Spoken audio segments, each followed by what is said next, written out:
As I said earlier this week, government shutdowns never produce positive outcomes. That's why Congress is going to avoid one this week. Leaders in both parties and both houses have agreed to a plan that would keep the lights on while appropriators complete their work and put annual appropriation bills on a glide path to becoming law. I appreciate our colleagues' commitment to see this process through and make good on this essential governing responsibility. And I expect the Senate to act swiftly on the first step this week. Now, on another matter, the serious challenges facing America's national security today illustrate some pretty timeless lessons about how the world works. Basic realities about geopolitics that were true before I got a front row seat to President Reagan's foreign policy 40 years ago, and which are just as true today. The first lesson is the value of alliances. America is the world's preeminent superpower, economically and militarily. But our influence and prosperity are facilitated by a network of partnerships. I don't mean the so-called international community of multinational debating societies. I mean the hard power of America's military alliances and partnerships. The strength of these alliances rests on the credibility of the commitments we make to our friends. The second lesson is peace through strength. Those who wish us harm speak the language of power, and we have to be able to speak it as well. In other words, our deterrent capabilities here have to be as credible to our adversaries as our commitments are to our allies. Congress' most fundamental constitutional obligation is to provide for the common defense. That's why I urge the Senate so forcefully to pass the National Security Supplemental, and why I believe passing full-year defense appropriations is absolutely critical. When America is strongest, America provides sufficient funding to preserve America's military primacy, and our adversaries and allies alike actually trust that the Commander-in-Chief is prepared to use force decisively. The last lesson is the importance of clear strategy. Even the most capable force, the most formidable hard power, is only as effective as the strategy it serves. Understanding our interests is a prerequisite to actually advancing our interests. The challenges we face today test whether and how well America understands these lessons. The threats to our personnel, our interests, and our allies in the Middle East are particularly illustrative.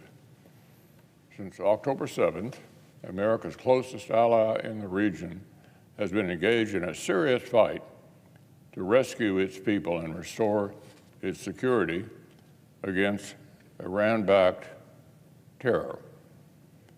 As I've said repeatedly since that day, we owe it to Israel, a fellow democracy under assault by savage terrorists, to provide the time, the space, and the support necessary for them to destroy the threat posed by Hamas. To prioritize a ceasefire at all costs is to actually ignore that the terrorists exploited precisely such a ceasefire to slaughter innocent Israelis on October 7th. To blame Israel for conducting operations to free hostages and kill terrorists in hospitals and schools is to excuse Hamas for violating laws of war and exploiting civilians by militarizing such civilian infrastructure in the first place.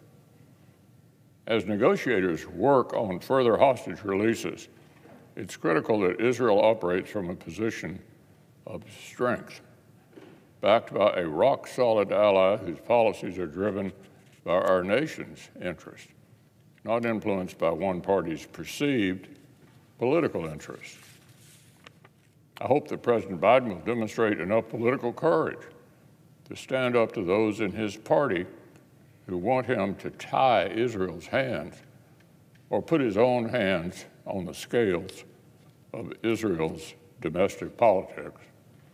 Meanwhile, the chief architect of chaos in the Middle East, the world's most active state sponsor of terrorism, speaks the language of power. Plain and simple. America has to invest in rebuilding our arsenal, but we also have to show Iran that we're not afraid to actually use it. Flattening a few warehouses in response to hundreds of Iran-backed attacks on U.S. personnel in Iraq and Syria, frankly, is not a meaningful exercise of strength, nor is wasting expensive precision weapons to intercept expendable drones launched by Iran's expendable proxies. The commander of a U.S. task force contending with Houthi terrorism in the Red Sea acknowledged recently that even though his forces were succeeding tactically, the Houthis and their Iranian patrons were simply not deterred.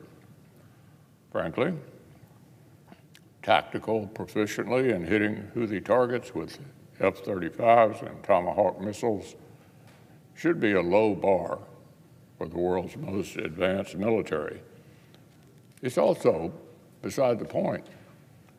In reality, these tactics are nestled in an effective strategy to change an adversary's calculus or sufficiently degrade his ability to threaten our interests.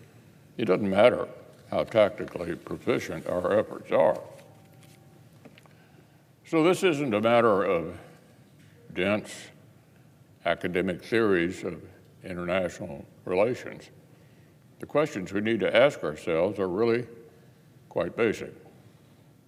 Are we being reliable allies to our friends? Do we credibly strike fear into the hearts of our enemies? Are our tactics aligned with a coherent strategy? If not, what are we doing here?